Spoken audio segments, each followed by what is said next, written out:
All right, let's talk.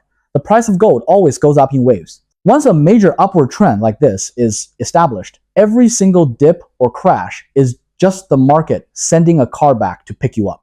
If they can't wipe out your position, they'll change the rules. They'll make it so you can only sell, not buy. In the great silver squeeze of 1980, the two sides threw down nearly 20 billion US dollars in cash to fight each other. Remember these truths, always. First, never ever trust a fiat currency system. I've told you this time and time again. Historically, gold always moves first, and silver follows. Before the gold standard, say from 1000 AD to 1783 AD, the gold to silver ratio was between 110 and 115. That means 15 grams of silver got you 1 gram of gold. 1783 was a watershed year. It was humanity's first systemic financial crisis. After the European financial crisis of 1783, central banks around the world went back to the gold standard. Gold suddenly became scarce. So after 1783, the ratio became 1 gram of gold to 35 grams of silver, and it stayed that way until right before World War II. Before World War II, gold was about $20 an ounce. After the war, the Bretton Woods system fixed it at $35 an ounce. That means silver should have been about $1 an ounce. This is the basic stuff you should have locked in your brain. Let me repeat myself, and a lot of what I say today is just repeating the fundamentals. Gold never goes up in a straight line. It's always in waves. Once this big upward trend is locked in, every dip, every crash is a chance to get on board. Got it? Because you're not using leverage, you're not all in, you can afford to add a little more each time. So when gold shoots up like a rocket, straight up like a wall, that's actually when you can sell a bit. Why? Especially when silver time shoots up like a wall. Why can't you sell some gold? Because it means the COMEX can't take the pressure anymore. The old money in London and New York, the old financial families, they're at their breaking point. Why do they have to take the pressure? Because they are the market makers. Understand? Gold has market makers. So does silver. So when they have nothing left to deliver, and you keep pushing them, you'll push them into bankruptcy. You have to understand, the COMEX is a private institution. Behind it are people, families, the old money from the East Coast and London. So they are the natural enemies of the new money, the rising forces in the market. Today's 30% drop in silver, it's nothing. I'm telling you, it's absolutely nothing. Read my lips. It's nothing. Some people are saying it's the biggest drop in history. You clearly haven't read any history. 20%, 30%, 50% drop is nothing for silver. The history of silver is an 80% drop. Silver has gone from $100 down to $20, from $50 down to $10. Why? It's the same situation as today. Any financial expert today who doesn't mention this one key point doesn't understand gold and silver at all. Why is silver leading the fall? Because unlike gold, silver is a critical industrial raw material. There is massive physical demand for silver. So the COMEX has a year-round stockpile of physical silver for actual delivery. But in the last silver bull market, the number of long contracts on the COMEX in New York demanding physical delivery far exceeded the COMEX inventory. Their inventory is in silver bars. Let me ask you, if you were the boss of the exchange and you had, say, 5,000 tons of physical silver on hand, you wouldn't be worried. Why? Because in a normal year, maybe 4,500, 4,800 tons move through your warehouse. You know the numbers. It's always been like that. But suddenly, a huge financial demand appears. This never happened before. It was always an industrial product with negligible financial demand. Suddenly, financial demand becomes the main driver, 100 times greater than industrial demand. What do? I'm asking you, do you deliver? Can you deliver? Can you afford to deliver? What are you going to deliver with? So they have to lure you in with leverage and then crush you, wipe out your position. And if they can't wipe you out, they change the rules. Only selling allowed, no buying. You're thinking, Uncle Wan, you're telling stories. The great New York Mercantile Exchange, the world's largest precious metals exchange. How could they possibly just say, from today, you can only sell, not buy? Let me tell you about a war. The COMEX Silver War is a true story. The last great silver war that actually happened at the New York Mercantile Exchange. The main characters of this story are the Hunt brothers. You can Google them for some extra reading. The Hunt brothers, one named Bunker and the other Herbert. The Bunker and the Herbert Hunt brothers, they were the masterminds behind the great American silver bull market that started in 1974. It was way crazier than what we see today. Before they made their move, silver, as I told you, was always about $1 an ounce. After World War II, it hovered around $1. By 1974, the two of them started buying slowly, quietly. They bought 55 million ounces of silver. 55 million ounces ended up in the hands of the Hunt brothers. They were oil tycoons. They had the cash. Buying those 55 million ounces pushed the COMEX silver price from about $1.50 to $6. Remember these key numbers. Then they got a little cocky. They made a ton of money. The entire private reserve of silver in the US, including the COMEX, was only 200 million ounces. Holy crap. They already had 55 million? With only 200 million ounces out there, the situation was becoming clear. By March 1975, Bunker was running low on cash.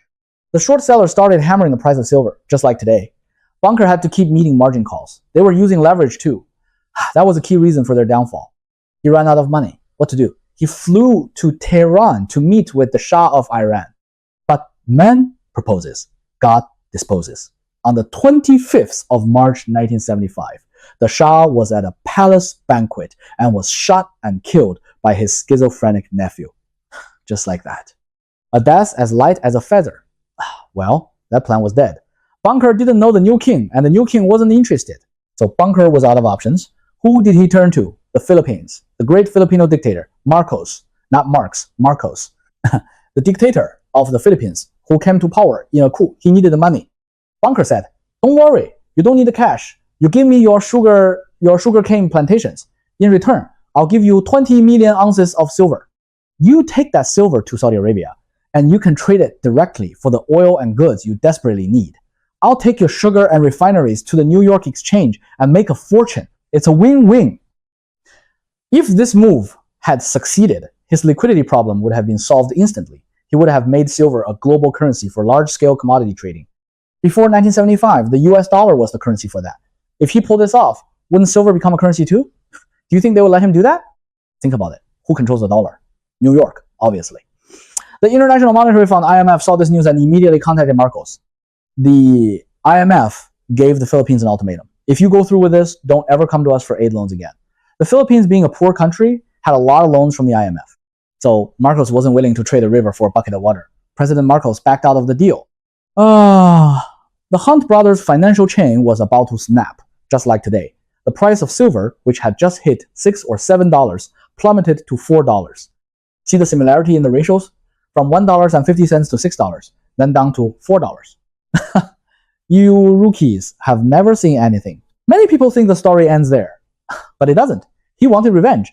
Hunt knew how to play both sides. That was the spring. Spring passed. It was April. He went back to his home state of Texas. He's in Austin, Dallas, and he looks around and sees the vast farmlands of America. Why is no one planting soybeans this year? He thinks. No planting means no harvest in the fall. And if there's no harvest, how can the COMEX dare to keep trading soybean futures? Time for revenge, he thought. You old money bastards. You establishment. You shadow government. You deep state. You messed with me. I'm going all in on soybeans. A single US investor was only allowed to buy a maximum of 3 million bushels of soybeans. That was the limit. The two brothers, they pulled in all their relatives, and together they bought 22 million bushels. All in. Now, deliver, they said. That year, the entire United States couldn't produce 22 million bushels of soybeans. The price of soybeans shot through the roof. Holy crap, they made a killing.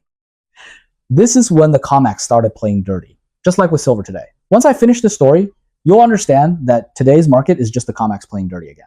Why didn't the COMEX just draw a line in the sand for Hunt back then? Because Hunt was also an American and he wasn't weak. What did they do? They turned to the law. The gangsters decided to talk about the law. The COMEX sued the Hunt brothers. On what grounds? Because each of them was only allowed to buy 6 million ounces, but they used proxies to buy 22 million. That was an illegal method, right? You're using other people's IDs. Of course, Hunt wasn't having it. He said, damn it, if I were the first one to ever do this, I'd take the blame. But look at all the old money families on the East Coast. The Rockefellers, the Rothschilds. Which one of them doesn't do this? Why are you only coming after me? But it didn't matter. This time, they had him. The lawsuit dragged on and on, past the autumn, after the delivery season was over. And then, the verdict came. The Hunt family won. Hunt did the math. Even though the price had gone back down, the brothers still made $40 million. They didn't lose money. Of course, the billions in floating profits were gone. But they made $40 million. From that day on, a blood feud was born. Inhale 1978. The tables turned again. The political situation in Saudi Arabia stabilized. A new king was in place. Two sheikhs came to them. They brought money because the Saudis believed silver was going to rise.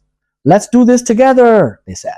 So they set up a company in the Bermuda Islands in the BVI called the International Metals Investment Company. The Hunt brothers owned half, and the two Saudi sheikhs owned the other half. The four shareholders pooled a massive amount of real gold and silver. The price was at $3. They shot it up to $16 in one go. If you don't believe me, go do your own reading. See if the numbers match from $3 or $4 to 16, a 4x increase. But Hunt wasn't done.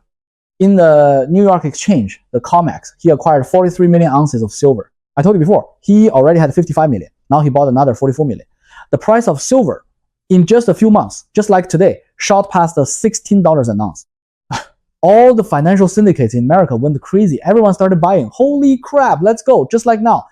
They were all going to wipe out the old money, the COMEX shareholders on the East Coast. Deliver, deliver, they chanted, buying alongside the Hunts. They thought they could get rich by cornering the silver market. The COMEX was screwed. As market makers, they had no silver to deliver. The same situation happened again. By the end of 1979, the two exchanges, there was another one in Chicago at the time, New York and Chicago. Together, they only had 12 million ounces of silver bullion left. Only 12 million ounces. The Hunt brothers had contracts for 43 million ounces, and the copycat buyers who followed them had even more. What were they going to deliver? And the Hunt brothers were vicious. They only accepted physical silver. They would not roll over their contracts. You all know what rolling over means. It's giving the exchange a lifeline, delaying the delivery. Hey, I know you don't have the goods. It's fine.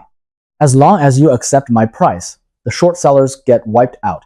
Give me my money, and I'll let your exchange stay open. If I demand delivery, you're dead. Because you can only declare bankruptcy. You don't have 43 million ounces. But the Hunt brothers said, we want delivery. Holy crap. They wanted delivery. They were planning to set up their own Dallas exchange. So what happened at the end of 1979? Something that hasn't happened yet today. The COMEX and the Chicago Mercantile Exchange changed the trading rules. No buying, only selling. The silver market today has seen the COMEX play dirty, drawing lines, but they haven't changed the rules yet, but they have before. At the end of 1979, they changed it just like that. Only selling, no buying. From this day forward, no investor could open a new position of more than 3 million ounces of silver. All silver futures contracts, long-term, short-term, none could exceed 3 million ounces, no buying, and they drastically increased the margin requirements. The margin used to be 15%. Now it was jacked up to 25%. Only selling allowed. And with increased margins, they were sucking your blood because the margin had to be paid in real cash. Otherwise, they'd liquidate your position. So only selling, all contract holders with more than 3 million ounces had to sell their excess position before February 1980. Within 3 months, Hunt immediately sued these bastards. He went to court, arguing that the exchanges were both the referee and the player. They must be my counterparty, he claimed. They are shorting silver, and they were... The COMEX is shorting silver today. They've lost their minds. Why am I telling you this? Because the history I'm telling you is exactly what is happening today. Today, all the physical silver in the COMEX is not enough to cover the long positions. And behind the COMEX today, there are short sellers. Many US banks are in on it. Their money is on the line. If they don't crush silver, American banks will go bankrupt. And the COMEX, of course, will go bankrupt too. There's no physical silver. History doesn't write new plays. It just recycles the old ones. Later, a court investigation proved that the Hunt brothers' accusations were true. The shareholders behind the Chicago and New York exchanges were indeed short, and they had profited immensely because they had crushed the Hunts. But that was years later.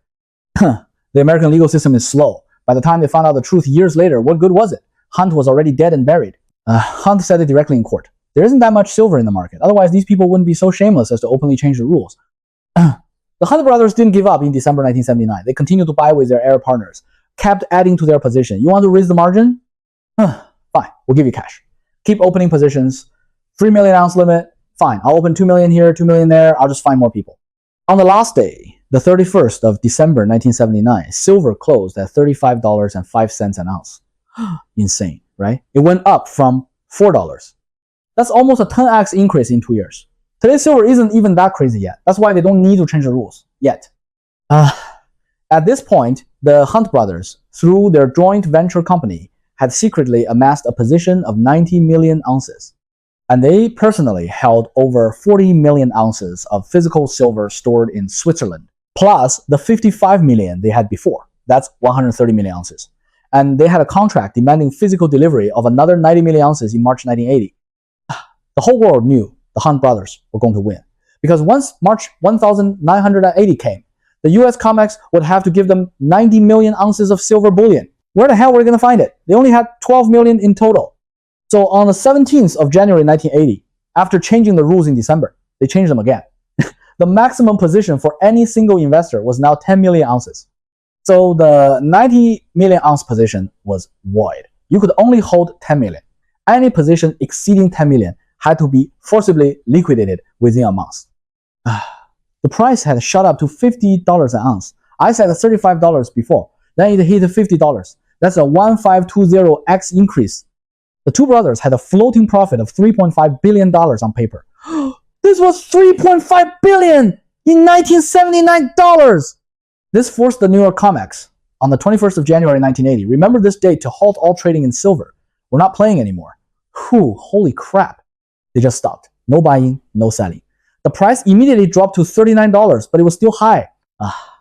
By this point, Bunker and Herbert had become public enemies of the American establishment. Why? Because they had shaken the US dollar.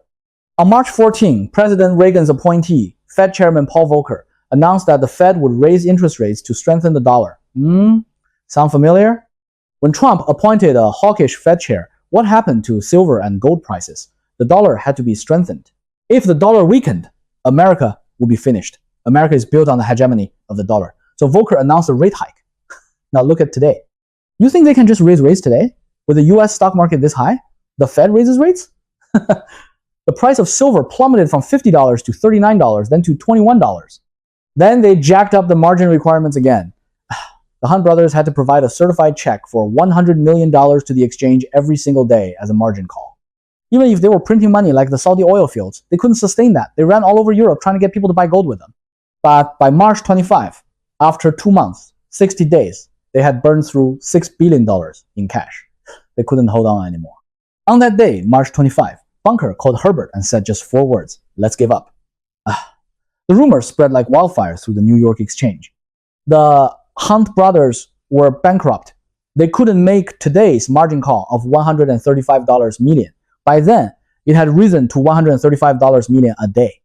And these two guys had been holding on for 2 months. Can you believe they were the richest men in the world? In March 1980, the $135 million didn't arrive. The price of silver crashed. A few days later, the net asset value of their futures account was down to just $90 million. The chairman of the COMEX, Fed Chairman Volcker, and the US Treasury Secretary, the three of them worked 24/7 to ensure the price of silver was hammered down to make sure the Hunt brothers couldn't get any financing, to make them go bankrupt. This was the power of the state. That day, March 27, is known in the financial industry as Silver Thursday. On March 25, they couldn't meet the margin call. On March 27, after those 3 guys pulled an all-nighter, the market opened at $15.80 and closed at $10.80. The stock market crashed along with it. The Fed raised rates, and the stock market fell by about the same percentage as silver. In those 2 days, the Hunt brothers not only lost their entire family fortune, but were also $1.5 billion in debt to the banks. They declared bankruptcy. The war was over. The final battle lasted 48 hours. The Fed chairman himself announced the bankruptcy of the Hunt brothers and rolled out a rescue plan. What's a rescue plan? It's a slaughter plan. The old money banking group of the East Coast, led by the Rockefeller family, provided $1.1 billion in cash to the Hunt brothers. But the condition for this loan was that they had to mortgage all of their prime assets in Texas. Their football team, their real estate, the top properties in Dallas, all belonged to the Hunts, their ranches, their dairy, farms, everything. Brass $8 billion worth of assets were mortgaged. When the smoke cleared, financial analysts discovered that the amount of cash the East Coast establishment had poured in to fight the Hunts was just as much as the Hunts had put in billions of dollars. In that Silver War of 1979 to 1980, the two sides had mobilized nearly $20 billion in cash against each other. In the end, of course, the long position failed, went bankrupt, and the short position won. After Bunker and Herbert went personally bankrupt, it took them 15 years just to pay off the taxes they owed to the IRS. That means it wasn't until 2003 that the old man finally cleared his debt. 2003! We were all grown up by then. That's when the last wisp of smoke from that war finally dissipated. So, what does this story teach us? There are a few truths here you should never forget. First, never trust the fiat currency system. Fiat currency can turn on you in an instant. It can play dirty whenever it wants. Don't trust the US dollar. It's not God, it's made by men. Real gold and the silver are the eternal safe havens for wealth and the true investment assets. You might wonder, if silver was rising so much, why were there short sellers? Why were these traditional financial families, the old money, the ones shorting it? It's damn obvious. Because they were the ones who had the silver. When you're buying like crazy, they naturally become the short sellers. Someone has to sell, and it's the ones who have it that sell. So real gold and silver are the safe haven for the world's truly wealthy families. It's all in their hands. If I'm wrong, then why did the Rockefellers, the Fed, and the COMEX all team up to destroy these newcomers from Texas? Understand now? That's the first point. Real gold and silver are what everyone is after. Second, if your assets exceed $100 million or even $10 million in chaotic times like today or like the chaos before 1980, at least 10% of it must be in physical gold and silver. Not futures, not margin accounts. They can change the rule on futures at any time. That's not the real gold and silver. Third, never use leverage. The only way to beat these old money giants is to pay in full and carry no debt. Because the real game of physical gold and silver is a financial arena, a gamble that even the world's top billionaires can't control. If you don't use leverage, it becomes a game of real physical assets. The moment you use leverage, you take out a loan, you use margin. I see people using 10x, 20x, even 50x leverage. Before he went bankrupt, one guy used 50x leverage. I'm telling you, the big crocodiles will swallow you in one bite. That is the behavior of a fool. Fourth, the world is diverse. Information is multidimensional. You never know in which dark corner a crocodile or a challenger is hiding.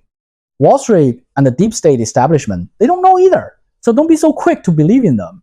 When you see your shot, you take it, you hold it, and you don't look back. If the price wants to drop, let it drop. What the hell does it have to do with me?